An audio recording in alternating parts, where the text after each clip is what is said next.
अस्सलाम वालेकुम। मलेरिया मौसम सरमा का हो चाहे मौसम नरमा का, किसी वक्त का भी हो, ये बाद लोगों को होता रहता है, ये नहीं छोड़ता। और लोग हॉस्पिटल्स के हकीमों के डॉक्टरों के पास चक्कर लगाते रहते हैं। बहरहाल मैं भी अपना ये नुस्खा आपको पेश करता हूँ, बनाएं। हो सकता है आप भी ठीक हो जाए, लेकिन 100% आप ठीक होंगे। आपने ऐसा करना है कि 1 कप बरगे नीम के पत्तों का ले लें, यानी नीम के पत्ते जो कंपनी होती हैं उसकी रगड़ाई करेंगे, उससे जो रस निकलेगा, जूस निकलेगा, ये 1 कप लेना है, आपने पी लेना है। इसके 2 घंटे के बाद आपने दूध पीना है। दूध में अगर जलेबी गरम गरम डाल लें ठीक है, वरना दूध ही काफ़ी है।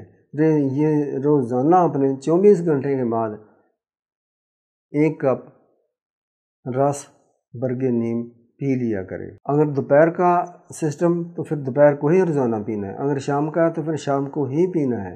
अगर सुबह पीना है नहार में इसको नहीं पीना, तो नाश्ते के बाद अगर ये आपने रूटीन रखनी है तो नाश्ते के बाद ही कर दें।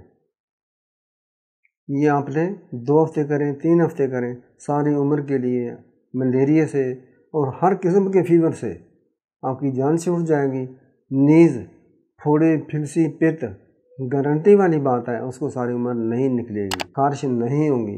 लेकिन अगर 21 रोज़ किया जाए तो बहुत ही बेस्ट है। अस्सलाम वालेकुम। सब्सक्राइब कर दे चैनल। Thank you.